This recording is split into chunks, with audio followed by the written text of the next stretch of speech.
Yes, friends. So now we want to discuss the chapter of residential status. And in that case, residential status of an individual.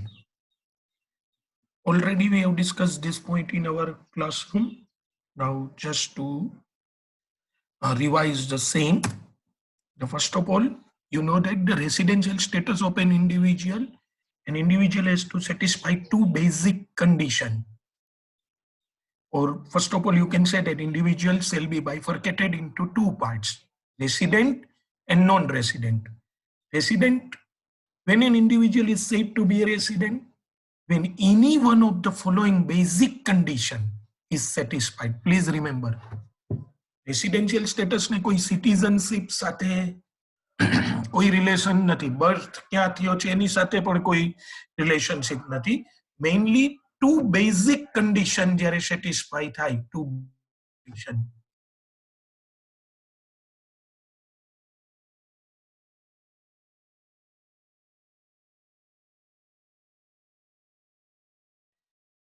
તો એ two basic condition satisfy કરે એમાંથી બંને નહીં, any one of the following basic condition, he becomes a resident. તો કઈ છે condition? if he stays in India for 182 days or more, ખાસ ધ્યાન રાખજો, 182 days or more during the relevant previous year. જો એ ભારતમાં રિલેવન્ટ પ્રીવિયસ યરમાં 182 ડેઝ અથવા તો તેથી વધારે હોય તો એ રેસિડેન્ટ કહેવાશે. અચ્છા, રિલેવન્ટ પ્રીવિયસ યર એટલે શું છે?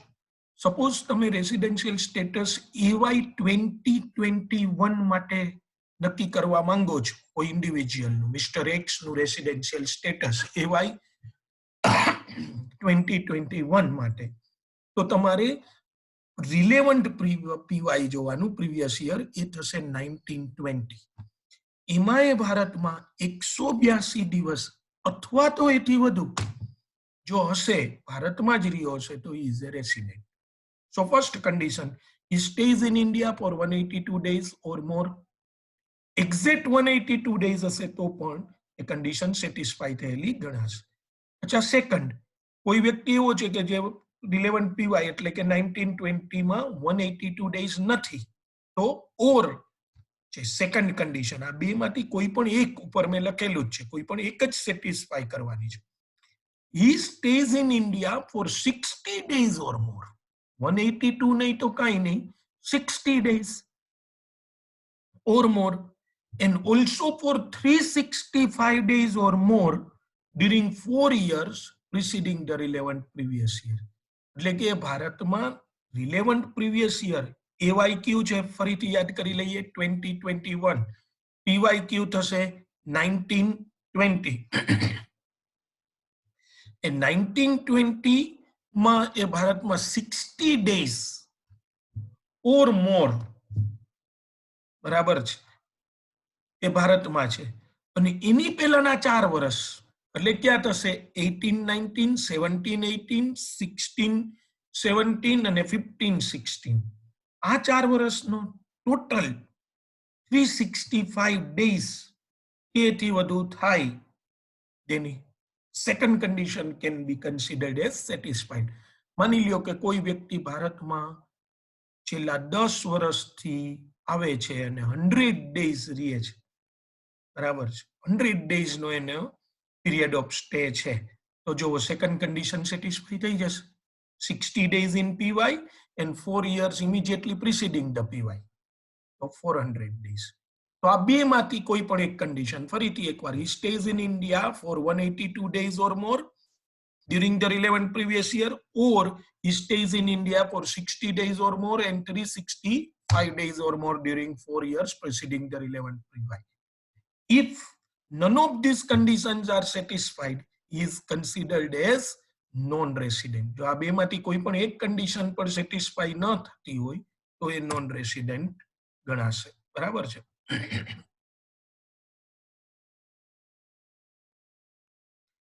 જો આ એક એક્ઝામ્પલ આપેલું છે, ચેક નંબર ઓફ કઈ રીતે તમારે કેલ્ક્યુલેટ કરવાનું. First of all, check number of days stayed in India during the PY. If in PY 1920 his period of stay is 182 days or more, he is a resident. But if it is less than 182 days, go for second condition.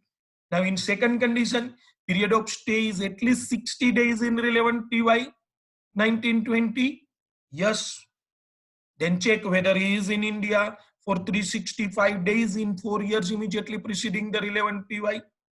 क्या relevant PY जो relevant PY છે 1920 તો એની પહેલાના 4 18 19 17 18 16 17 15 16 if he satisfy both parts of second condition એટલે કે 60 days and 365 days he is a resident. થોડા example. Mr. Y stayed in India for 250 days in PY. So by virtue of first condition, he will become a resident. Mr. Z stayed in India for 90 days in PY and also 365 days in 4 years immediately preceding. He is a resident. Second condition. Mr. X stayed in India during the PY 59 days. Is less than 60, no need to check the second condition because 60 days stay is a basic requirement for residential status. Mr. Y stayed in India for 182 exact 182 days during the PY. He is a resident. But 181 days he is a non-resident. Now sixth, Mr. Z stayed in India for 100 days and total 400 days in 4 PY. He is a resident. બરાબર છે કારણ કે 100 days છે અને 4 years માં 400 days. Another example, 59 days in PY and 400 days in 4 years, non-resident because second condition is not satisfied. Next, 100 days in PY but 300 days in 4 years. 8 example, 100 in PY but 300 days in 4 years is a non-resident. Why? Because both parts of second conditions are not satisfied. So this is a particular discussion of resident. Further, again farithi repeat. If he satisfy any one of the basic, he is a resident. First basic, 182 days in RPY or 60 days in RPY and 365 days in 4 years. None of the basic is a non-resident. Now, resident individual is further bifurcated into two parts, resident and ordinarily resident and resident and not ordinarily resident. When an individual is said to be a resident and ordinarily resident, if he satisfies both of the following condition, both, which is known as additional. જો નીચેની બંને condition he satisfy કરી નાખે ને, તો he is resident and ordinarily. કઈ છે જોવો જોઈએ condition? He is a resident in any 2 years out of the last 10 years preceding the relevant PY. જેમાં relevant PY ના 4 વર્ષ હતા ને એમ અહીં તમારે relevant PY ના 10 વર્ષ સુધી જવાનું. relevant PY થી relevant PY નહીં ગણવાનું, એની પહેલાના 10 વર્ષ. He is a resident in 2 years out of the 10 years preceding the relevant PY. And આ બંને કન્ડિશન આમાં સેટિસ્ફાય કરવાની છે, ખાસ સમજજો. બંને તો ઇન્ડિવિજ્યુઅલ ઓર્ડિનરીલી રેસિડેન્ટ બનશે. And his total stay in India in the last 7 years shall be more than 730 days. 730 days or more than that. His total stay in India in the last 7 years preceding the relevant PY is 730 days or more. તો તમારી બે condition કઈ થઈ? 2 years resident, at least 2 years resident out of 10 years. તમે 2 વર્ષ resident હોવા જોઈએ last 10 years માંથી. અને again his total stay in India in last 7 years immediately preceding the relevant previous year should be 730 days or more. એ 730 દિવસ અથવા તો એથી વધારે. બરાબર છે. So that is what that satisfaction of those both condition will make you resident and ordinarily resident. Now what is resident and not ordinarily resident? An individual who does not satisfy any one condition is a resident and not ordinarily resident. જે એક પણ condition satisfy ન કરે ને એ resident and not ordinarily. એટલે કોઈ વ્યક્તિ છે એ 10 માંથી 10 વર્ષ નોન રેસિડેન્ટ છે, અથવા તો એનો 7 વર્ષનો ટોટલ 730 ડેઝ થી ઓછો થાય છે, બરાબર છે, તો એ નોટ ઓર્ડિનરીલી રેસિડેન્ટ કહેવાશે. જો એક એક્ઝામ્પલ લઈએ, determine the residential status of mister X for AY 2021. AY 2021 માટે તમારે રેસિડેન્શિયલ સ્ટેટસ નક્કી કરવાનું છે, બરાબર છે. આ એવાય અને તો તમારું રિલેવન્ટ પીવાય ક્યુ થશે. During the PY 1920 he was in India for 100 days. આમાં 100 ડેઝ હતું. અને આ જે છે એ બધા યર છે એની પહેલાના એના સ્ટે આપ્યા છે. તો સૌથી પહેલા તો તમે જો whether he has satisfied basic condition, એને બેઝિક કન્ડિશન સેટિસ્ફાઈ કરેલી છે, આપણે જરા ચેક કરી લઈએ. આરપીવાય માં કેટલા દિવસ છે? 100 ડેઝ, બરાબર છે. અને 4 યર્સ,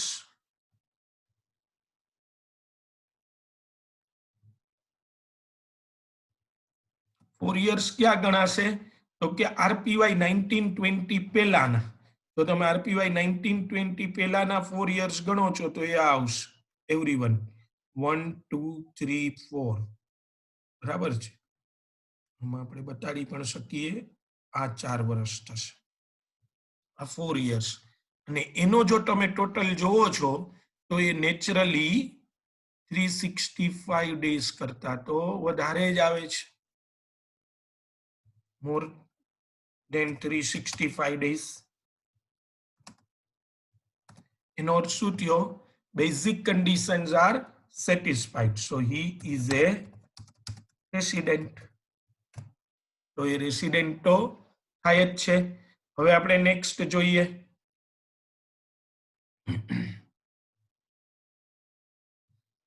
જો એ રેસિડેન્ટ છે તો હવે તમારે શું જોવાનું છે કે whether he is an ordinarily resident or not.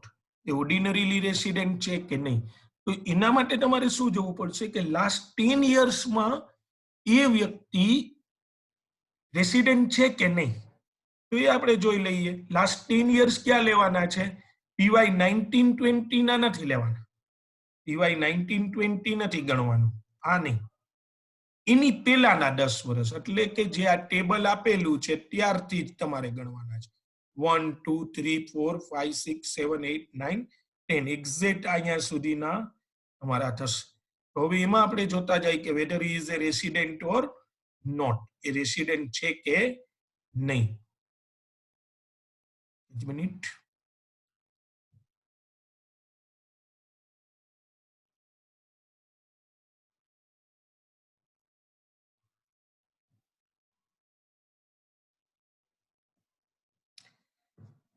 જો આન્સર મેં આપેલો જ છે, જેમાં અહીં આરપીવાય લઈ લીધેલું છે.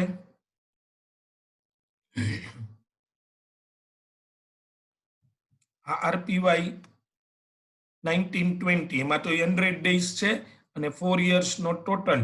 સો he has satisfied second basic condition and that's why he is a resident. આ તો આપણે કરેલું જ. હવે moreover he is a resident in PY 1819. જો આમાં રેસિડેન્ટ છે 250 ડેઝ ફર્સ્ટ કન્ડિશન થી. 17 18 આમાં 100 ડેઝ અને આ 4 વર્ષ, ઈ વર્ષમાં 100 ડેઝ છે ને એની પહેલાના 4 વર્ષ એટલે આ થશે 3 4 5 6. એનો જો તમે ટોટલ કરશો 3 4 5 6 તો 80 plus 185 plus 50 plus 80 it comes 395. So he is a resident. હવે ટેકનિકલી જો જોવા જાવ ને તો તમે 2 વર્ષમાં તો રેસિડેન્ટ થઈ જ ગયા છો. ઇવન એની પહેલામાં જશો તો આમાં પણ ઈ રેસિડેન્ટ જ બનશે, બરાબર છે. તો હી is a resident in 4 years. આપણે તો 2 જ વર્ષની જરૂર છે, પેલા જ 2 વર્ષ કેલ્ક્યુલેશન શરૂ કર્યું ને એના જ પેલા જ 2 જ વર્ષમાં જો રેસિડેન્ટ બની ગયો તો કન્ડિશન સેટિસ્ફાઈ થઈ ગઈ. No need to go with other. તો બીજી એક કન્ડિશન તો જોવા જવાની જરૂરત નથી, બરાબર છે. હવે શું કરવાનું તો કે 7 વર્ષનો ટોટલ. એ 7 વર્ષ ક્યાં લેવાના છે? 7 વર્ષ તમારે જે લેવાના થશે એ આ થશે.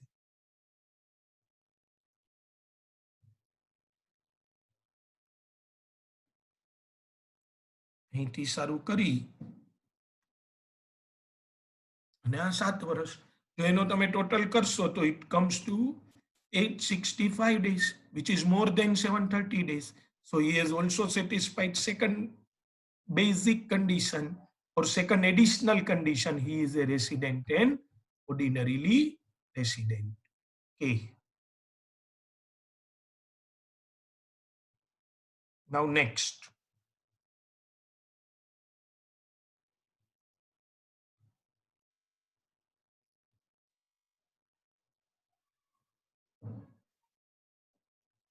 Determine the residential status of Mr. X for the AY 2021, who stays in India during the various financial year as under. So હવે આમાં થોડો જુદો જવાબ છે, તમે જોઈ લ્યો.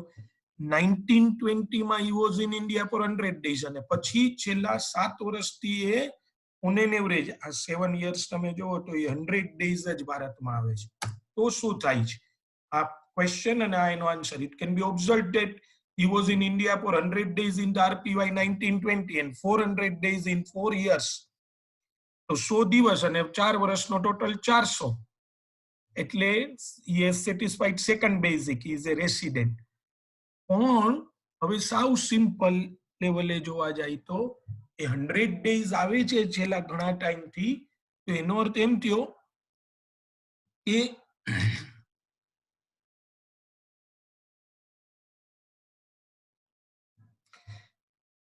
એ resident 2 years out of 10 years ની રેસિડેન્ટની જે કન્ડિશન છે એ તો સેટિસ્ફાય કરશે જ, પણ 7 વર્ષનો ટોટલ 700 જ થશે, which is less than 729. So he has not satisfied second condition, and that's why he is a resident and not ordinarily resident. તો આ આખું આપણું ડિસ્કશન થયું resident and ordinarily and resident and not ordinary. Now આ સેક્શનમાં અમુક exception છે as per section 6(1).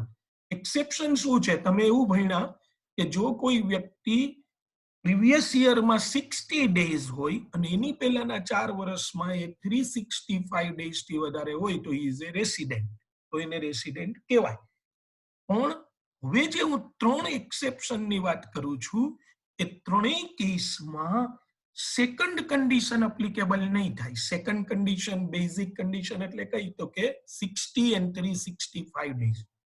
અચ્છા, બે જ કન્ડિશન હતી રેસિડેન્શિયલ સ્ટેટસની. First is 182 days or more અને સેકન્ડ ઇઝ 60 and 365 days. આ બે જ કન્ડિશન ત્યાં હતી. તો એ બે કન્ડિશન જે હતી 60 and 365 days, આ ત્રણ એક્સેપ્શનના કેસમાં વ્યક્તિને રેસિડેન્ટ, ઇન્ડિવિજ્યુઅલને રેસિડેન્ટ તો જ કહેવાશે if he is in India four 182 days. એટલે કે એ વ્યક્તિ ભારતમાં 60 days અને આગલા 4 વર્ષ 365 days હોય તો પણ એ રેસિડેન્ટ નહીં કહેવાય. Individual who is covered under the exception. તો પહેલા આપણે એક્સેપ્શન જોઈ લઈએ. એનું નામ છે left India for employment. For an example, પહેલા condition, an individual who is a citizen of India and has left India for employment outside India. ખાસ જોજો, who is a citizen of India. Indian citizen ને જ આ લાગુ પડશે. એટલે કોઈ વ્યક્તિ ફોરેન સિટીઝન છે તો એને આ કન્ડિશન લાગુ પડતી નથી. Indian citizen and has left India for employment outside India. બહાર ક્યાંય જોબ માટે અથવા બિઝનેસ માટે. એમ્પ્લોયમેન્ટ નો નેરો ઇન્ટરપ્રિટેશન નહીં કરતા, જોબ ઓર બિઝનેસ માટે જો એ જાય છે, then the period of 60 days in second condition will not be applicable. He is considered as resident only and only and only if he is in India for 182 days. For an example, Mr. X is a citizen of India, jo che citizen, and has left India for the first time on 1/7/2019. એને એની જિંદગીમાં પહેલી વાર ભારતમાંથી એ બહાર ગયો 1 જુલાઈના for taking up an employment in Germany. જર્મનીમાં employment. હમણાંની જૂની વાત છે, 1/7/2019 ની છે. અત્યારે તો કોઈ જઈ નથી શકતું. In this case, he will be covered in the exception and his status shall be non-resident. અને એનું સ્ટેટસ જે છે એ નોન રેસિડેન્ટ થશે. શું કામ? કારણ કે પીવાય 1920 એ ભારતમાં ખાલી 60 ડેઝ અથવા તો તમે એક્ઝેક્ટ ગણો તો એપ્રિલના 30, મેના 31 અને જૂનના 60 નહીં, સોરી, નિયર અબાઉટ 92 ડેઝ આપણે ગણી લઈએ. એપ્રિલના 30, મેના 31, જૂનના 30, ઇન જુલાઈનો 1 ડે, એટલે 92 ડેઝ. એ પહેલા તો એ ભારતમાં જ હતો, તો 365 વાળી કન્ડિશન પણ સેટિસ્ફાઈ થશે. But an individual who is an Indian citizen has left India for the purpose of employment outside India, for that individual, second condition is not applicable. If exception does not apply, he may become resident by virtue of second condition. But as he is covered under exception, he can be resident by first condition only, which he has not satisfied. Second one is a crew member of the sea. જહાજના જે ખલાસી હોય ને, જહાજ ઉપર કામ કરનારા વ્યક્તિ. An individual who is a citizen of India, mind well, અહીંયા પણ citizen of India ની જ વાત કરેલી છે. Who has left India is a member of crew of an Indian ship. એ જહાજ જે જઈ રહ્યું છે એમાંથી એ ભારતની બહાર જાય છે. Shall also be covered in the exception. આવા વ્યક્તિમાં પણ પ્રીવિયસ યરમાં જો એ 182 ડેઝ ભારતમાં હશે, ટૂંકમાં ફર્સ્ટ કન્ડિશન સેટિસ્ફાઈ થશે તો જ એ રેસિડેન્ટ બનશે, અધરવાઇઝ નહીં મળે. એના પીરિયડ ઓફ સ્ટે માટે તમારે એનું કન્ટિન્યુઅસ ડિસ્ચાર્જ સર્ટિફિકેટ માંથી એ ડેટા તમે મેળવી શકો. અને થર્ડ, 3 એક્સેપ્શન. પહેલું, N individual Indian citizen who has left India for the purpose of employment. બીજું છે, an individual who is an Indian citizen being a crew member of the ship who has left India. And third છે, individual who is a citizen of India. તમે જો mark કરો, ત્રણેયમાં Indian citizen તો કીધેલું છે. or is a person of Indian origin visits India.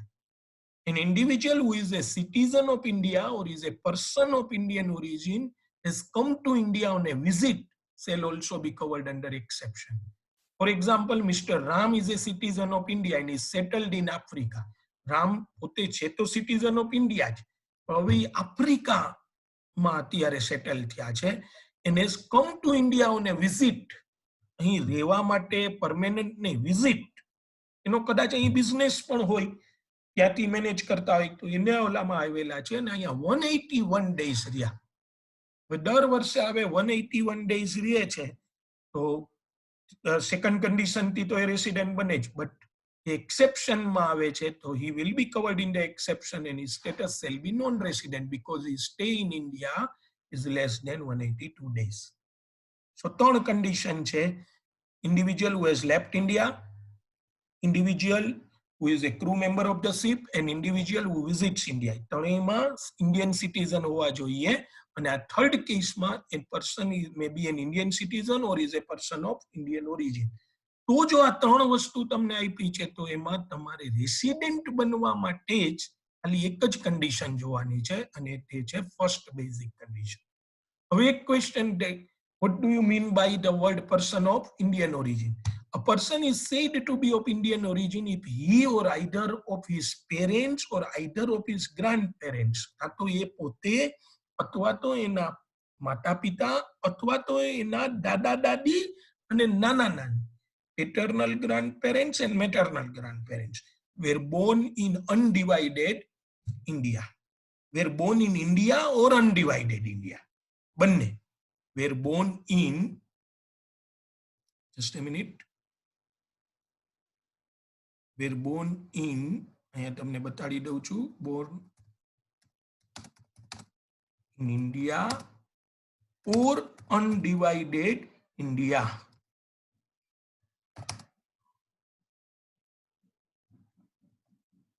એ કોઈ પણ એનો જન્મ થયેલો હોય, born in India or undivided India, તો એ person of Indian origin કહેવાય. Mr. K, for an example, Mr. K was born in US. હવે એમનો જન્મ તો K નો જન્મ US માં થયો છે, so he is a citizen of US. But his grandfather was born in Lahore. તમે કહો લાહોર તો પાકિસ્તાનમાં છે, પણ in 1942. So in undivided India. In this case, Mr. X will be considered to be a person of, or Mr. K. Mr. K is to be considered as a person of Indian origin, as Lahore was in undivided India, કારણ કે લાહોર જે છે એ undivided ઇન્ડિયામાં હતું. તો આ ત્રણ કેસમાં રેસિડેન્ટ બનવા માટે 182 ડેઝ હોવા જરૂરી છે. એ સિવાય બધામાં બે કન્ડિશન જે આપણે ભણ્યા એ લાગુ પડે. બરાબર છે. તો અત્યારે ડિસ્કશન જે છે એ આપણું અહીં સુધી રાખીએ છીએ.